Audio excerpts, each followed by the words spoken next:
Baruch atah Adonai Eloheinu melech haolam she'akol niya b'dvarei. Chaim l'chaim. It's the day after Chav Beis Shvat, and Erev Shabbos mevorchim Adar. So it's time for a bit of a farbrengen.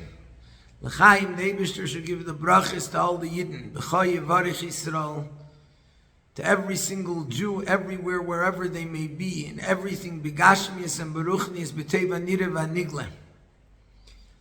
And for Mordechai Dov Ber HaKoyin Ben Chana shel refuah shalema mamish, and everybody who needs refuahs, Yeshuas, and everyone who needs everything, shidduchim, children, parnasa barchava, ashiras, the Eibishter should give everyone, each and every person, everything, B'cha, with all the asias of the Aleph base, the 22 letters of the Aleph base, B'cha yivarich Yisrael, there should be nimshach the brachas.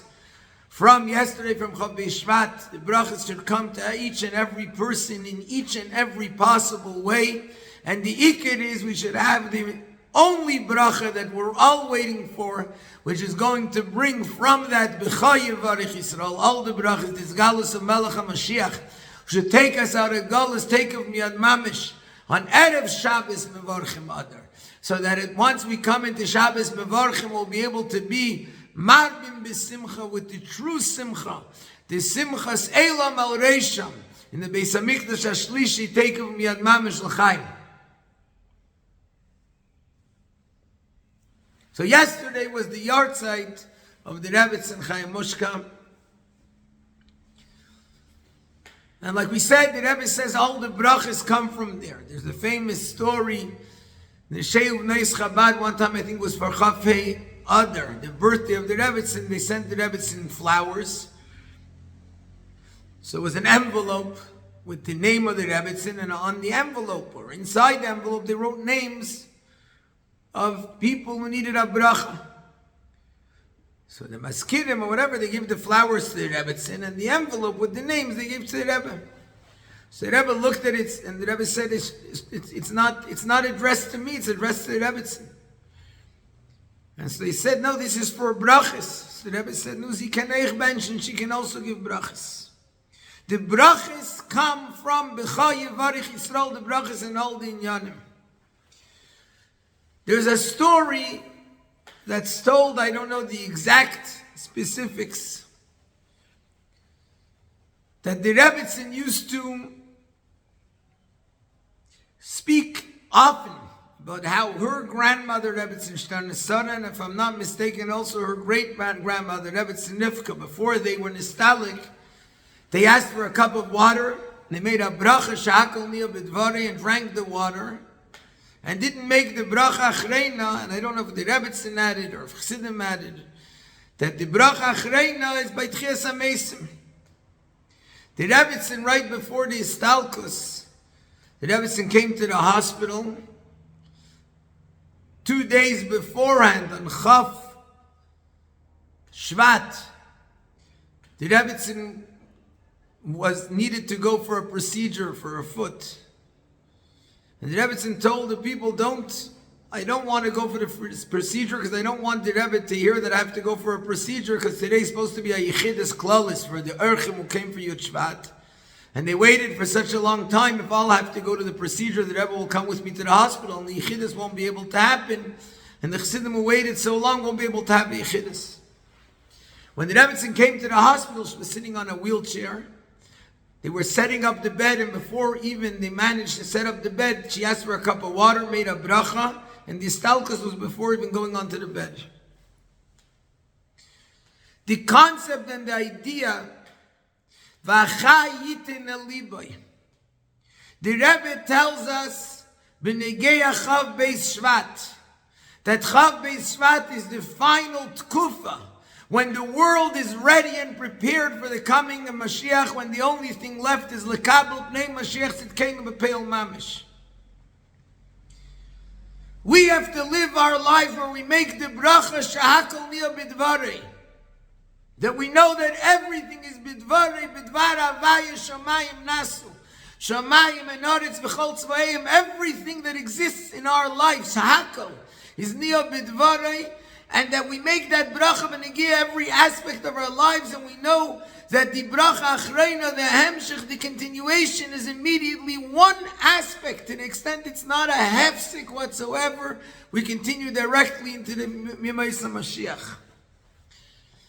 How do we get that? And the Rebbe tells us, the Rebbe explains to us, that there's two numbers. There's Yud and there's Yud Aleph. Yud is the shleimus of the Avodah of all the previous generations, which is to bring the Echad Shelemayla Mi'asara, the 11, the Onechi Avaya Likecha Atzmos U'Mohos Ein Seif Baruch Hu, down into the world, which is 10 spirits to be megaled in the world. But throughout all the generations, the main emphasis was on the 10, was on the connection of Elokus with the world, Elokus which is connected to the world. And that's why when the Frierdiker Rebbe came, the Stalkos of the Frierdiker Rebbe was on Yud Shvat, the 10th day of the 11th month, in the 10th year Tavshin Yud. Because the Stalkos of the Frierdiker Rebbe shows on the idea of the shleimus of the Avodah has been completed, and now we're ready to reveal Yud Aleph, to reveal Atzmos into the world.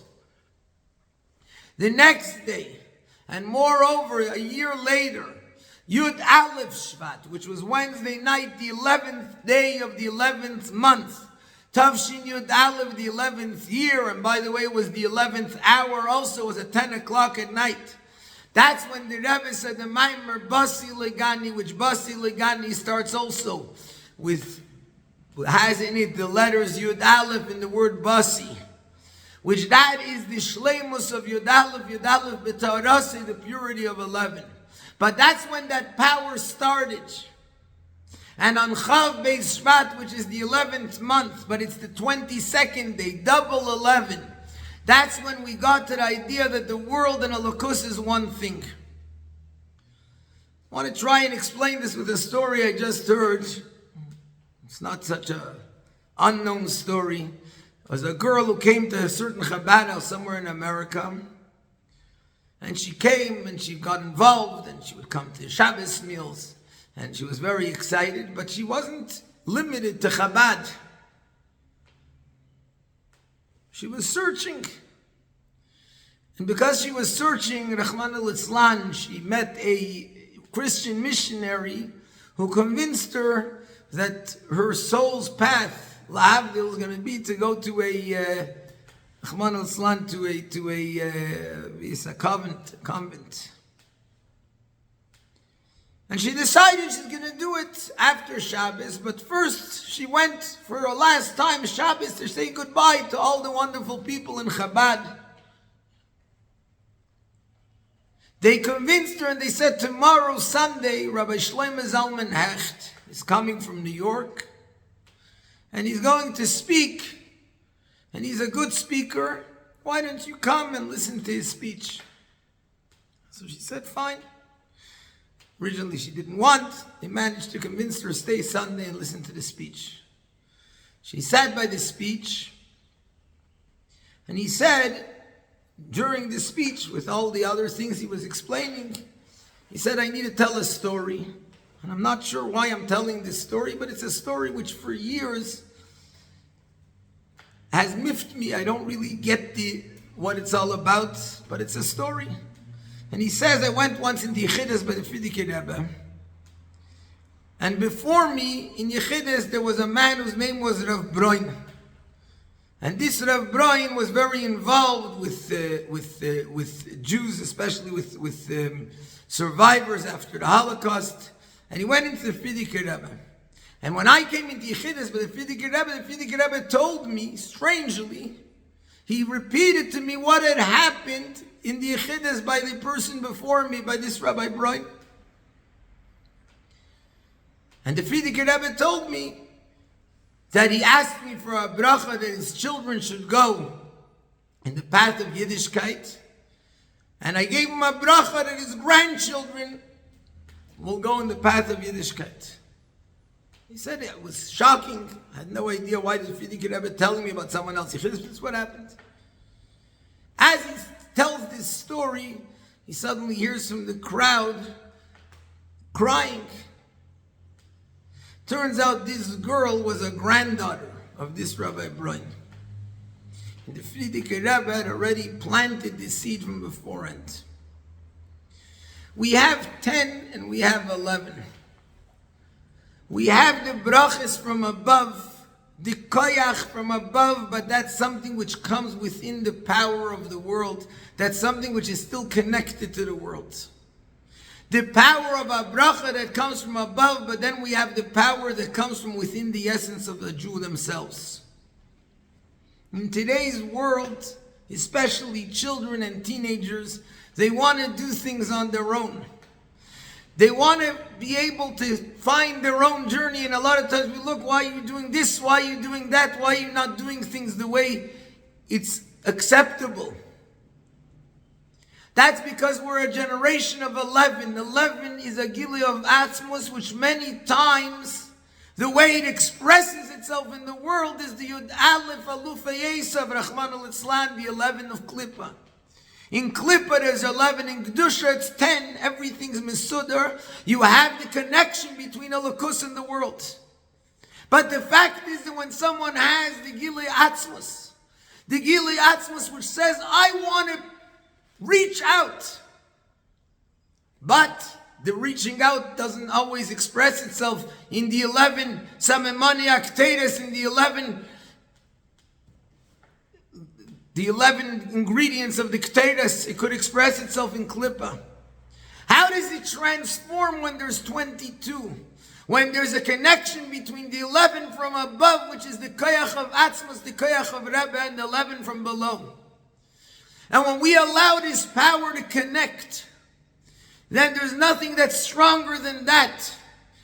That's the ultimate of 22, when the 11 from above, the connection of a chassid and a rebbe, the connection of every Jew, they're 11.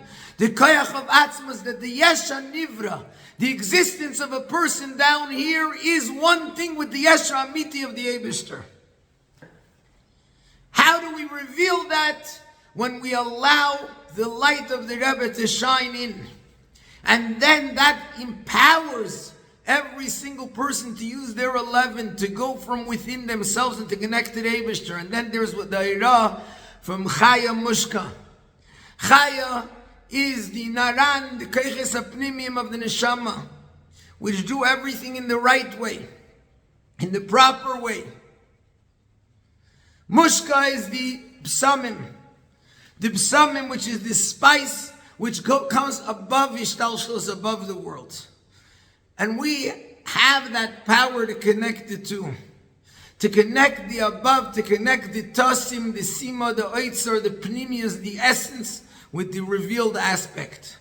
And in order to do that, we need the power of 11, the power of 22, with the power of the Rebbetzin, with the power of the Brachas. There comes B'chayev Varich Yisrael, that it's drawn down into the world.